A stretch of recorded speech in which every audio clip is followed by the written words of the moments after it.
Smile, Jaiwan. The cameras are watching. I felt the groom's hand squeeze my waist, not with affection, but with the threat of a vice. We stood before the priest, the white lilies surrounding us feeling more like funeral wreaths. "You're hurting me, please," I whispered, my voice trembling under my veil. "Be a good bride and finish the vows," he hissed, his smile never wavering for the guests. I looked at my 5-year-old daughter, Sue-in, standing by the front pew. She wasn't holding the flower basket anymore. She was trembling. 5 months. 5 months of being told this marriage was the only way to keep her safe, the only way to pay back the debts my father left behind. I tried to reach for her, but the groom's grip tightened on my silk sleeve, the fabric beginning to tear. The organ music swelled, drowning out the sound of my heart shattering. No one moved. My own mother adjusted her pearls and looked at the ceiling. My brother checked his gold watch. 100 guests, the elite of the city, watched a man terrorize a bride and her child, and they chose to see a beautiful ceremony. That's when Sue-in let out a piercing sob. It wasn't a child's tantrum. It was a scream of pure, unfiltered terror. She looked at the groom's hand on my arm and recoiled as if she'd been struck. The groom didn't let go. He jerked me closer, his eyes darkening. "Shut that brat up," he growled under his breath, but someone was watching. At the very back of the cathedral, framed by the heavy oak doors, stood a man who didn't belong in this world of fake smiles. Tall, draped in a black fur-collared coat that seemed to swallow the light. He wasn't holding a gift. He wasn't looking at the priest. He was staring directly at the bruises on Sue-in's small wrists that the lace sleeves couldn't hide. He didn't shout. He didn't run. He just began to walk down the center aisle, his heavy boots echoing against the marble like a countdown. The groom turned, his face twisting. "Who the hell are you? This is a private event." The man in the fur coat didn't blink. He reached the front of the aisle and with a slow, deliberate motion, he reached for the collar of his coat and adjusted his white shirt, unbuttoning the top of his jacket just enough to reveal the dark ink of a tiger's paw on his collarbone. The room went deathly silent. The priest dropped the Bible.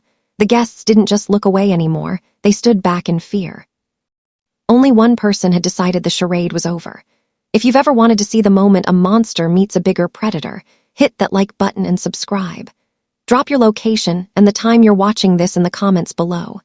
You're going to want to see what happens when the truth breaks this family apart. The silence in the cathedral was no longer empty. It was heavy, vibrating with the sudden presence of a man who carried the scent of wood smoke and iron. Jang Du-hyun didn't look at the groom, who was currently trembling like a leaf in a gale, nor did he look at the guests who were retreating into the shadows of the pews. His focus was a laser, cutting through the performative sanctity of the wedding to the only thing that was real, my daughter's fear. Sue-in's small fingers were white where they gripped the silk of my gown, her face buried in the folds of my skirt. She was a bird caught in a storm, her shoulders hitching with every gasping breath. Without a word of explanation, Du-hyun did something that made the room collectively gasp. He moved. Not toward me, and not toward the man who had just been squeezing my arm, but toward Sue-in. With a fluid, heavy grace, the most feared man in the city lowered himself, one knee hitting the marble floor with a dull thud. The black fur of his collar brushed against his jaw as he dipped his head to meet her level. "Look at me," he said. His voice was no longer the gravelly threat that had silenced the priest. It was lower, steadier, like the hum of a powerful engine at rest. Sue-in peered out from behind my dress, her eyes wide and rimmed with red. I held my breath, my heart hammering against my ribs. I expected him to be terrifying up close, but as he reached out a hand scarred at the knuckles and steady as stone, he didn't grab. He simply waited. "You don't have to cry," he murmured, his gaze softening in a way that felt like a secret meant only for her. "The man who made you sad is finished. I've decided it." The groom found a flicker of misguided courage. "Who do you think you are? You can't just—" Du-hyun didn't even turn his head. He merely shifted his shoulder, and 2 of the men in black suits stepped forward. The movement was so synchronized it was surgical. The groom's words died in a pathetic whimper as he found himself staring into the cold, unblinking eyes of Du-hyun's enforcers. Sue-in reached out. Her tiny hand, still sticky from the wedding candy she'd been given to keep her quiet, brushed against the expensive wool of Du-hyun's sleeve. She stopped crying. The silence that followed was different now. It wasn't the silence of a victim, but the silence of a changing tide. Du-hyun stood up slowly, his hand resting protectively near her head but never touching, giving her the space she had been denied all morning. He finally looked at me, his eyes scanning my face, noting the paleness of my skin and the way I was shaking. "Pack what she needs," he commanded, his voice returning to its iron authority. "You aren't finishing these vows. You're coming with me." The groom, a man named Minho who had spent the last hour pretending to be my savior, let out a dry, rattling laugh. "You're insane. You can't just take her. We have a signed marriage license. We have family agreements." Jang Du-hyun didn't flinch. He didn't even acknowledge the man's existence with a glance. Instead, he reached into the inner pocket of his fur-collared coat and pulled out a heavy, black leather folder. He tossed it onto the altar, right next to the discarded wedding rings. The sound of the folder hitting the wood was as loud as a gunshot in the silent cathedral. "Family agreements," Du-hyun repeated, the words tasting like poison in his mouth. "Is that what you call human trafficking these days?" My heart stopped. I looked from the folder to the groom, whose face had turned a sickly shade of gray. My mother made a move to grab the folder, her hand trembling, but one of Du-hyun's men stepped into her path, his presence an immovable wall of black wool. "Read it, Jaewon," Du-hyun commanded softly. I stepped forward, my lace veil dragging on the marble, and opened the folder. My eyes blurred as I took in the documents. They weren't marriage certificates. They were debt ledgers.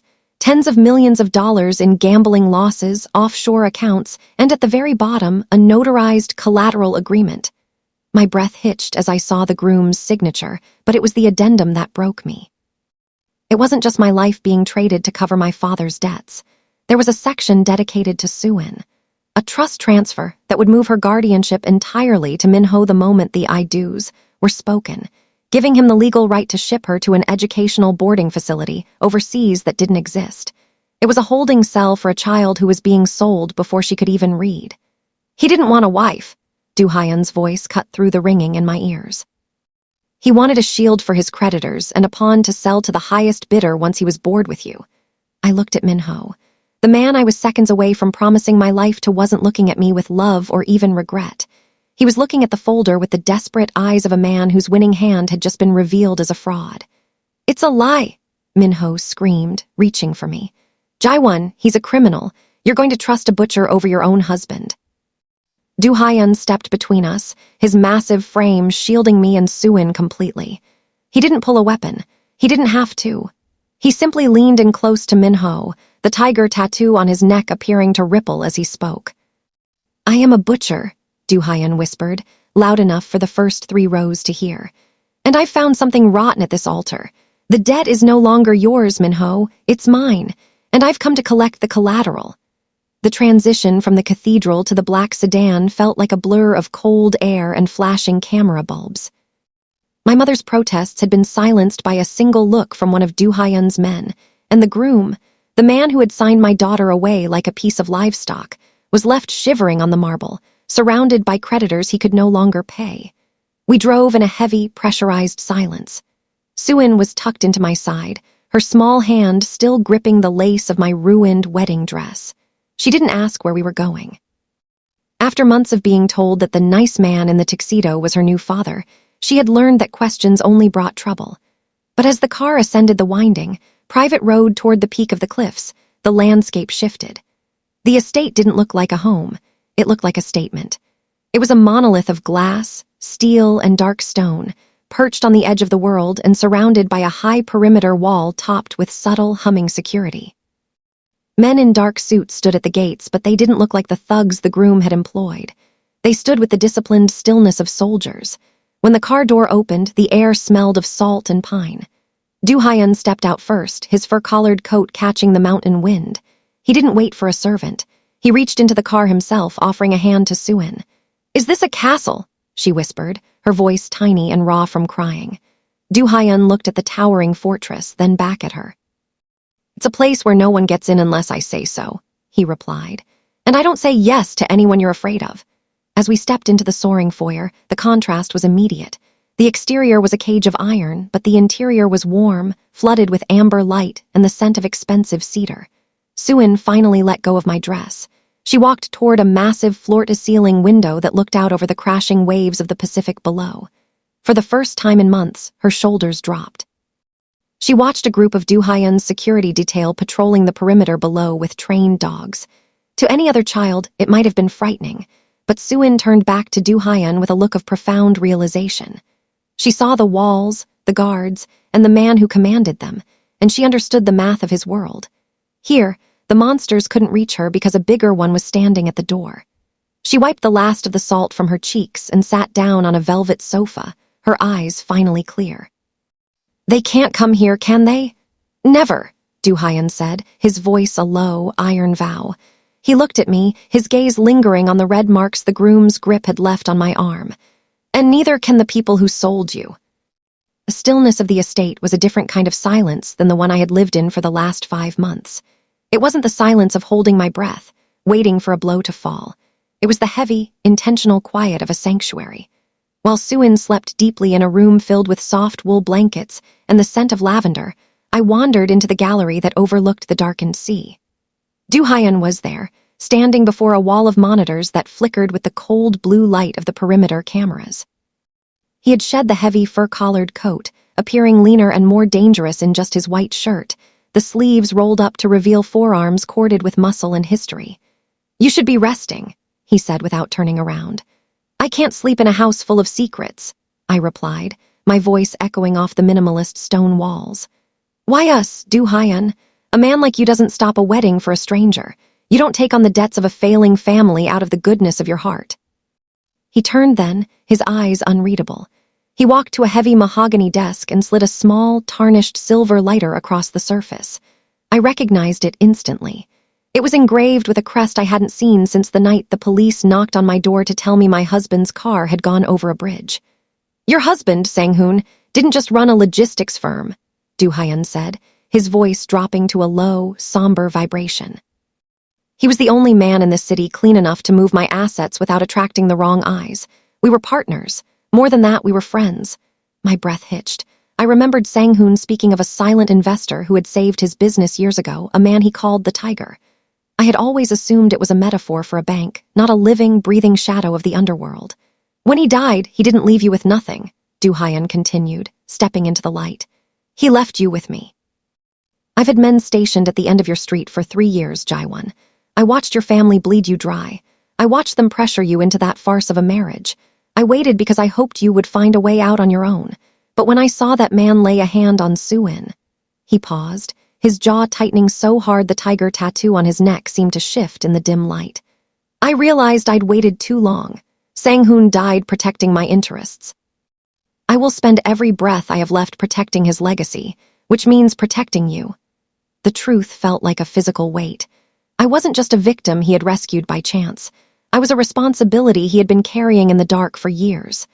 I looked at the monitors, at the armed men circling the house, and realized that the ghosts I had been running from were nothing compared to the ghost who had been standing guard. The morning sun hit the glass walls of the estate with a blinding clarity that felt like an interrogation. I sat at the long stone table in the dining hall, the black leather folder from the cathedral resting before me. Du Haiyan had left it there, a silent invitation to finish the autopsy of my former life. I flipped past the groom's gambling debts and the falsified guardianship papers for Suin, searching for the one thing I couldn't wrap my mind around, how he had got close enough to do this. My fingers trembled as I reached the final pages of the contract. There, at the bottom of a settlement of ancestral holdings, were 2 signatures that didn't belong to the groom. They belonged to my mother and father. The ink was dry, the strokes elegant and practiced, as if they were signing a thank you note rather than a warrant for my daughter's life. My breath hitched, a cold, hollow ache blooming in my chest. They hadn't just been pressured into this marriage, they had brokered it. The documents detailed a series of wire transfers, payments made to my father's offshore accounts over the last 3 months. Each payment coincided with a piece of my freedom. One transfer for the day I agreed to the engagement, another for the day I stopped fighting the wedding date, and the largest one, dated for yesterday, marked as a final liquidation. They had sold us to maintain the country club memberships, the silk curtains, and the polished reputation of a family that was already dead from the inside out. They had traded Suin's safety for a lifestyle they refused to give up. They knew. I didn't realize I had spoken aloud until I felt the air shift behind me. Du Haiyan was there, his presence a stabilizing weight in the room. He didn't offer empty comforts. He didn't tell me it was a mistake. He simply stood by the window, his eyes fixed on the distant gates. "They didn't just know, Jaiwan," he said, his voice a low, dangerous rumble. "They negotiated the price. Your father told the creditors that the child was negotiable as long as the family name remained untarnished." I closed the folder, the sound echoing like a tombstone being slid into place. The betrayal was so absolute it left no room for tears, only a sharp, crystalline anger. The people who had held me as a baby had sat across from a monster and weighed my daughter against a bank balance. "What happens now?" I asked, looking up at him. Du Haiyan turned, the light catching the sharp angle of his jaw. "The debt has been transferred to me. In my world, when a contract is built on a lie, the penalty is total. Your parents think they've secured their future." He paused, a ghost of a cold smile touching his lips. "They're about to find out they signed away everything." The velvet piece of the estate shattered at 3 a.m. I was sitting in the dimly lit kitchen, nursing a glass of water, when a vibration rattled the marble countertop. It wasn't my phone, that had been tossed into the ocean by Du Haiyan's men hours ago. It was a burner phone, tucked into the pocket of the silk robe they had provided for me. My heart hammered against my ribs as I flipped it open. The screen displayed a blocked number. I hesitated, then pressed it to my ear. "You think you're safe, Jaiwan?" The voice was a jagged glass rasp. It was Minho. Gone was the polished, high-society groom. In his place was a man who sounded like he was drowning. "I know where you are," he hissed. "You're in a tiger's cage. Do you think a man like Jang Du Haiyan helps people for free? He's going to use you as a bargaining chip the second the heat gets too high.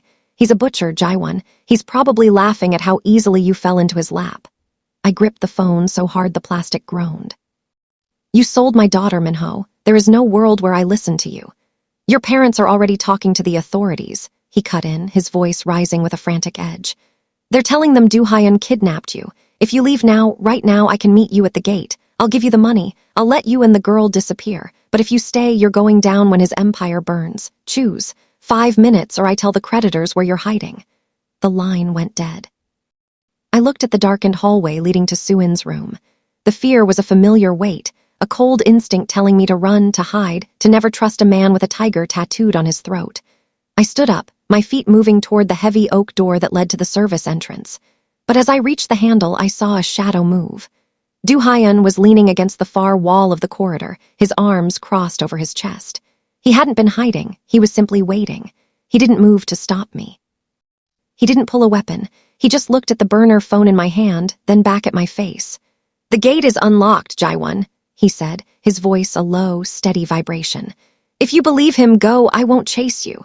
I looked at the door, then at the man who had knelt on a marble floor to comfort my daughter. The groom had promised me a life and tried to sell my soul. Du Haiyan had promised me nothing but a wall of iron. I walked toward him, my hand trembling as I held out the burner phone. "He's at the gate," I whispered. "He says my parents are calling the police." Du Haiyan took the phone, his thumb crushing the screen with a single, effortless snap. "Good," he said, his eyes burning with a dark, protective fire. "Let them call. I've been waiting for a reason to show them what happens when you try to reclaim stolen collateral." The air at the shipyard tasted of salt and rusted iron. It was a graveyard of shipping containers, stacked like giant, rotting teeth against the midnight sky. I sat in the backseat of the reinforced sedan, my hand resting on Suin's shoulder as she slept, unaware that the world was being settled outside the tinted glass. Ahead, the headlights of our car cut through the fog, illuminating a line of 3 black SUVs. Standing in front of them were my parents and the groom, flanked by a dozen men whose jackets bulged with the unmistakable weight of firearms. My father was shouting, his face contorted into a mask of indignant entitlement, demanding his property back. Du Haiyan stepped out of the car. He didn't take a weapon. He didn't even signal the 20 men who had silently emerged from the shadows of the nearby containers. He simply walked toward the center of the yard, his black fur-collared coat billowing like a storm cloud. I watched through the window, my heart hammering. My mother stepped forward, pointing a manicured finger at Du Haiyan, her voice a shrill puncture in the heavy silence. She was calling him a thief, a kidnapper, a monster, all while standing beside the man who had intended to sell her granddaughter. Du Haiyan stopped 10 feet from them. He didn't argue. He reached into his pocket and pulled out the leather folder, tossing it onto the wet asphalt between them. "The police are 10 minutes away," Du Haiyan's voice carried through the damp air, cold and final. "I've sent them the original contracts. I've sent them the wire transfer records to your offshore accounts, and I've sent them the surveillance footage of what happened at the altar." The groom's bravado vanished instantly. He looked at the folder on the ground as if it were a live grenade. My father's face went from red to a ghostly, translucent white.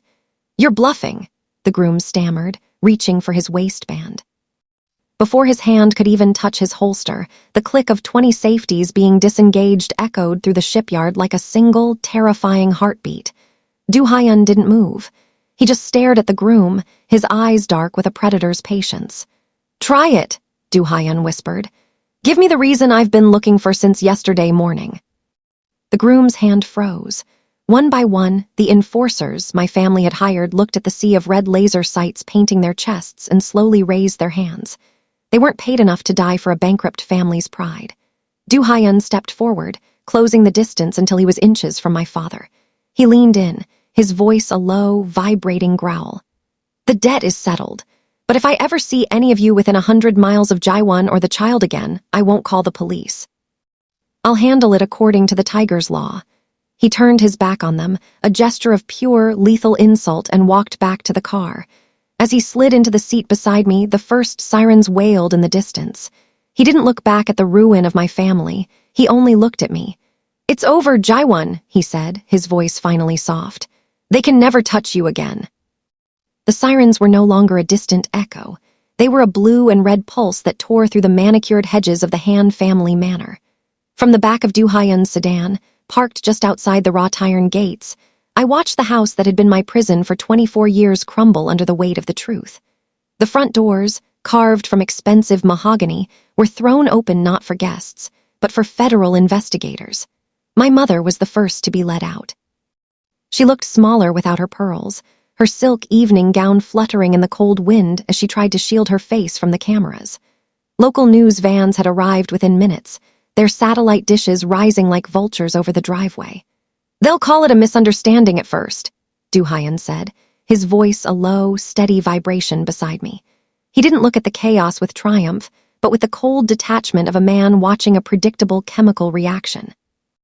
"Then the banks will freeze the offshore accounts. By tomorrow morning, the Han legacy will be a case study in criminal negligence." I saw my father being led down the stairs in handcuffs. He was shouting about his connections, his face a purple mask of rage, but the officers didn't stop. Behind them, investigators were carrying out boxes of evidence, the real wedding gifts. Every ledger, every signed collateral agreement, and every recorded conversation Du Hyun had intercepted was now in the hands of the law. The perfect family, the one that had sacrificed me and my daughter for the sake of a pristine reputation, was being dismantled in front of the entire country. The very public they had spent decades trying to impress was now watching their disgrace on a live stream. "Is it enough?" Du Hyun asked, turning to look at me. I looked at the manor, the high windows, the hollow grandeur, and felt a strange, sweeping lightness. For years, I had believed that their power was absolute, that their love was a debt I could never repay. But as I watched the police tape being stretched across the entrance, I realized the debt had never been mine. "It's more than enough," I whispered.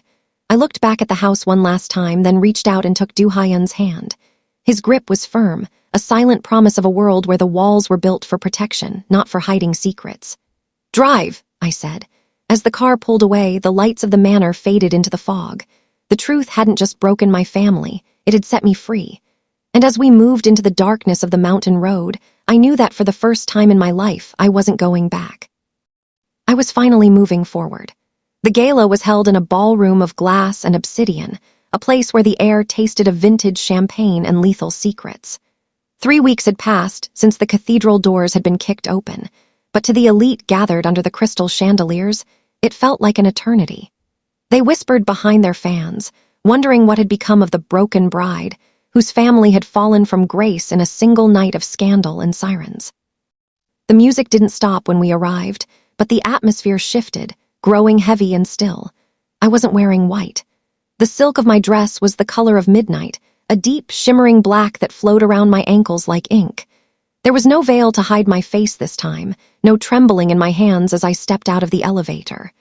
By my side, Du Hyun moved with the effortless authority of a king returning to his court.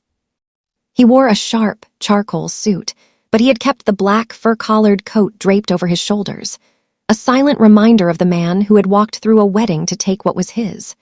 As we entered the center of the room, the same people who had watched me being stifled at the altar now parted like the Red Sea. I saw the woman who had adjusted her pearls while my daughter cried. She dropped her gaze the moment our eyes met.